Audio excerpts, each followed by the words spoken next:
All right, welcome in everybody to week number 6 of the BBR. This week we're taking on Gentleman Thomas, and yes, this is very late. I do apologize for that, and it's also a post-com. Reason being, I was very sick at the time I recorded this. I kept coughing, and when I went to edit it, it was horrible. It was just a very bad experience that I didn't want to upload, and I just really haven't had time over the last couple of weeks to sit down and actually record this. So we're gonna try to one-take this very fast. If you guys want to watch the live perspective, obviously go check out our opponent Thomas. He's a very good friend of mine. So if you want to see the live thing go down, obviously you can check out that. We're going to go over a very quick team builder. Thomas's team, very scary. He has the Terra Annihilate, which into my team particularly is very good because I have a lot of passive Pokemon like Corviknight and Pheasantipity and Swampert to an extent that rely on stuff like momentum moves or like Toxic to not be passive. And obviously Annihilate just kind of beasts on that. Like a bulk up set with 2 attacks, like Taunt with Mental Herb was something I was very scared of, and I thought that set would just probably 6-0 me off lead because I have a lot of Encore on my team, but obviously if I Encore him and he's Mental Herb, then it won't work. And I also have Roar on my Swampert, spoilers, but if he's Taunt, he can just taunt me and I can't roar him out. So it felt like a very impossible matchup, but something like Scarf, like Terra Ghost could also be very scary because I don't have the greatest Ghost Resist. Obviously it's just Zarude, and once Zarude Terra is that's kind of like out of the bag. So Iron Treads, wasn't really too scared about it because I have a Corviknight, I have a Swampert and stuff like that. So the plan this week was very much like hazard stack him. Because 1, Treads shouldn't come, and 2, if Treads does come, we are bringing our Dusknoir to be able to spin block it. Latias is very scary, but we do have an Assault Vest Mesprit to be able to deal with it. Azu, a little scary as well because my team doesn't really have a good water resist either. Thomas does have Rain. I didn't really expect him to bring Rain, or if he did bring Rain in Mox, I felt mostly okay into it. Azumarill was a different conversation just because like Bandit Aqua Jet, it kind of like picks off a lot of my offense, and that's not really fun. Iron Moth was also very scary because just fire moves in general into my team are a little scary, especially because it gets coverage for the Swampert. So Assault Vest Mesprit would also be able to deal with that. Barraskewda, I think it was a new pickup. Like again, if he brings Rain, fine, cool, but like in Mox, I was mostly fine into Barraskewda as well because once my Zarude starts bulking up, it can't really do anything. Quillfish did not expect to come at all. Electros probably was going to come as like an Assault Vest set for my Iron Bundle. But Electros is one of those mons that you just have to like take damage to be able to do damage back to it. Like it just kind of like trades HP. So we'll have to see what Pokemon I want to trade HP with. Chestnut, I was very much expecting to come as a Zarude answer, even though there are multiple situations where Chestnut never beats Zarude, but I know Thomas was going to bring something like a Chestnut to be able to answer the Zarude. So our Zarude is quite prepped for that as well. And then Politoed would come if he wants the Rain. As you can see, he did bring the Rain. But if he brought Politoed, he was always benching stuff like Iron Moth or like Azumarill. So I didn't really super expect it to come, but it did come. But again, like I said, Rain in Mox was mostly fine. I wasn't too worried about it. We have a very like Spadef Zarude with Terra Ghost. We are Terra Ghost. We are Mono Terra Blast. We have Synthesis, Bulk Up, and Encore. This set can kind of just like 1v1 everything on the team. The only thing that would be a little annoying is obviously that like Mental Herb Annihilate. But if it is that, then you know, there's not much I can do. Like that Annihilate set just kind of beats the team that I have, so not really much I can do there. I'm sorry, I said Synthesis, but I'm not Synthesis. I'm actually Jungle Healing because last man I was like, he's going to bring Rain, so I'm just going to go Jungle Healing. We went Jungle Healing, so we are very Spadef, and we're bulk up just Mono Terra Blast. Then we are Never Melt Ice, Then we are Never Melt Ice, Modest Iron Bundle. Freeze Dry just does a lot of damage. If he brings the Rain like he did, Hydro Pump does a lot of damage to the Electros anyway, so that's another reason why I didn't think he would bring the Rain, because he's just powering up my bundle that he already has a hard time switching into. Like, if I'm Specs, that Electros taking a Specs Hydro Pump in the Rain was not going to be fun, but he decided to bring it anyways. Then we have our Spikes, Ogrepon Cornerstone. We are just like Ivy Cudgel, Play Rough for the Chestnut, Spikes, and then Taunt. Taunt was also there so that Annihilate couldn't come in and just set up on me. Again, if he's Mental Herb, then at least I burn the Mental Herb and then I can go Encore with Zarude or something. So, I mean, a lot of this team was focused around that Mental Herb Annihilate because it just kept destroying me in Mox. Then we have Fizdef Dusknoir, the debut of the Dusknoir. It was mainly here to spin block the Iron Treads. As you can see, he didn't bring the Iron Treads. So, it's a kind of like a switch into Chestnut into Barraskewda if I have to. I can spread Will-O-Wisps. It's always a free click.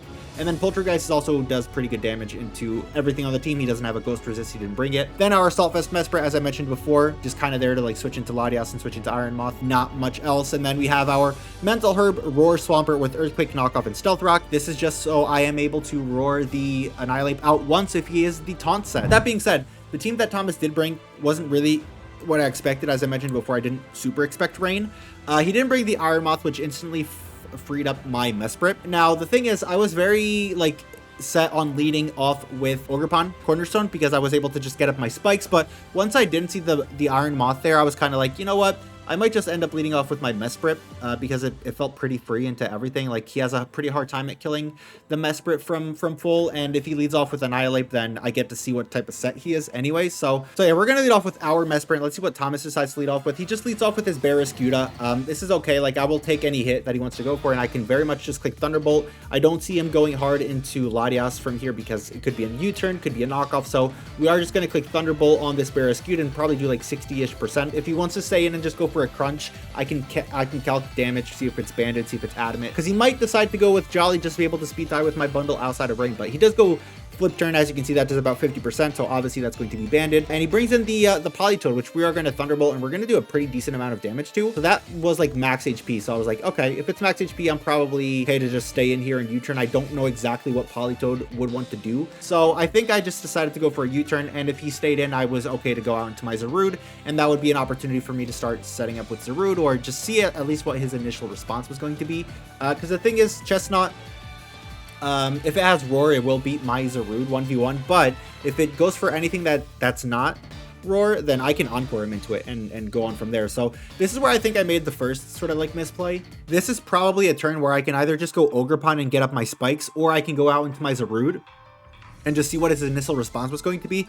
But I actually go bundle, and this is a pretty bad play because, yes, I can click Freeze Dry, but he's always going to go out into his Assault Vest Electros. So if anything, me going into bundle here, I should always be clicking Hydro Pump, because that will do a lot of damage in the rain. I'd be able to scout out the damage on the Electros, see if it's like max Spadef Assault Vest. But I go into bundle, which I think is the wrong play, and then I click Freeze Dry, which I all think is the wrong play, because now this puts me in a situation where I have to switch into Electros, and obviously I can't switch into Electros that well, because if I go Swampert, he's just able to go ahead and like Giga Drain me, or if he knocks off my Mental Herb, then a setup Annihilate becomes a lot scarier if it is packing the taunt. So here, I kind of have to bite the bullet, and I kind of have to go into, I think I just go into Ogrepon here. Yeah, I go into Ogrepon here expecting him to go for the Volt Switch, but I don't really have another play at that point. Like, I could block it with Swampert, but again, he can just Giga Drain. So this is where I think is the first like big misplay, is me going into Iron Bundle there when I had a free switch into either our Zarude or to our Ogrepon and get up spikes, because the game plan was get up spikes, like spike stack him, force him into uncomfortable situations, because he didn't bring tread, so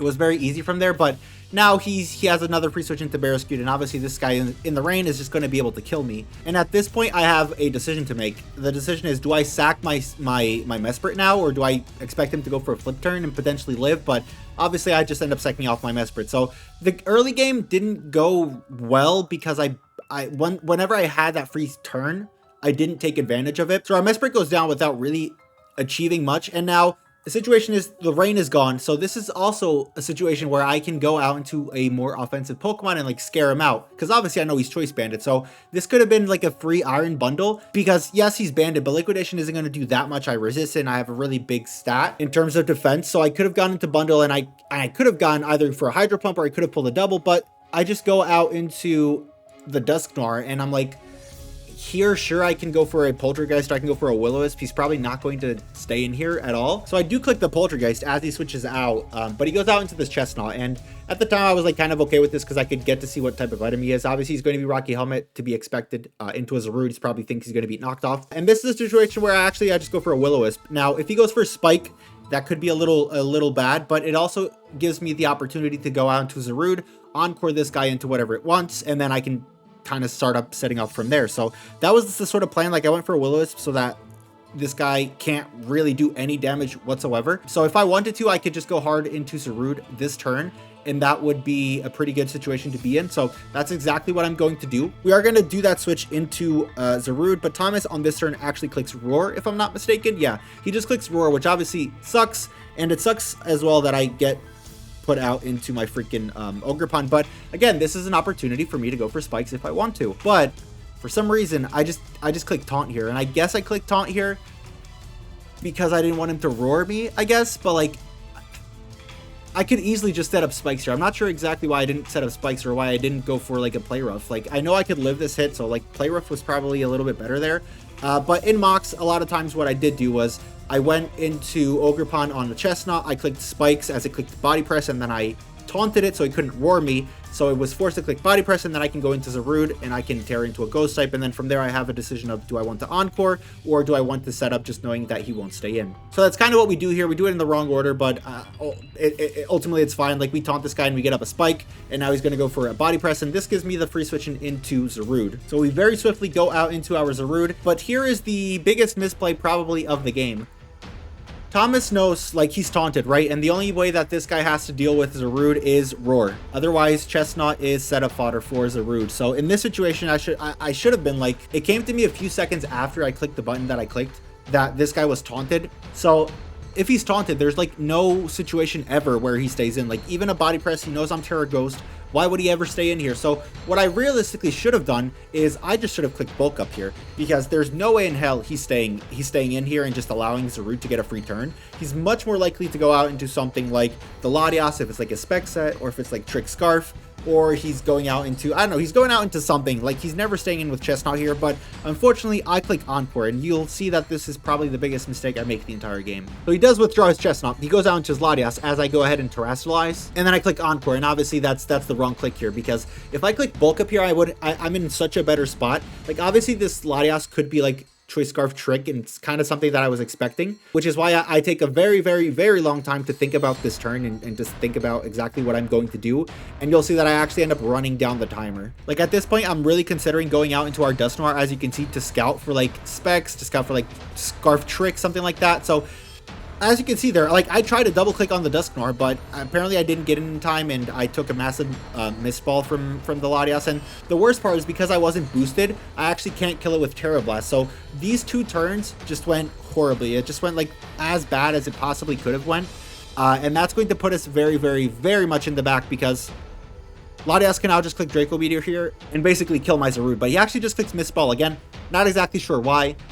We do get the jungle healing off, but that's really null and void. It's not really going to do anything here. I'm not in range to live another one, so I basically have to switch out now and hope I can get up a jungle healing off on the Chestnut later on. So we do go out into our Dusknoir now.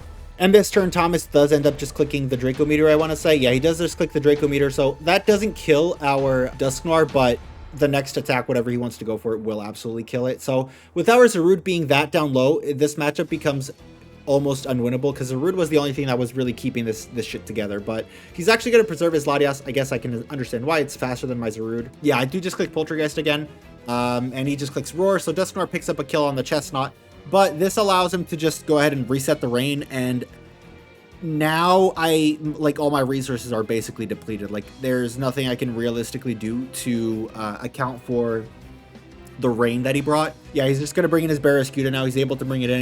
He can honestly just click a water move. Like, there's really nothing I can do. So the way a lot of the mocks went against rain was I was always able to get my Zarude going before they really had a chance to do too much with rain. Obviously, I couldn't do it in this game because I misplayed my Zarude terribly bad, right? I just I threw it away. I shouldn't have clicked Encore, and then I tried to sack off my Dusknoir to be able to get my Zarude healthy, but the game didn't even let me do that. I think if I'm able to preserve my Zarude's health a little bit, even if I made the Encore misplay, I'm mostly fine, because I sack my Dusknoir and then I can go out into Iron Bundle, and with Iron Bundle, you know, I can check the Latias offensively, and then I still have my Zarude in the back with some decent amount of health to be able to set up on something like the Chestnut switching in, and at +1 I can kill the Latias. So, but at this point, this is me just kind of like trying to make something work, but obviously it's going to be very, very difficult, because I don't even have Synthesis. If I had Synthesis, if I hadn't made that change, maybe I could have done something, because I would actually be recovering a lot more HP than I am. And if it clicks Draco Meteor, I can Synthesis, and eventually it'll be at like -2, and then I'll have an opportunity to do something from there. But I misused all of my resources, and I basically just have to sack into like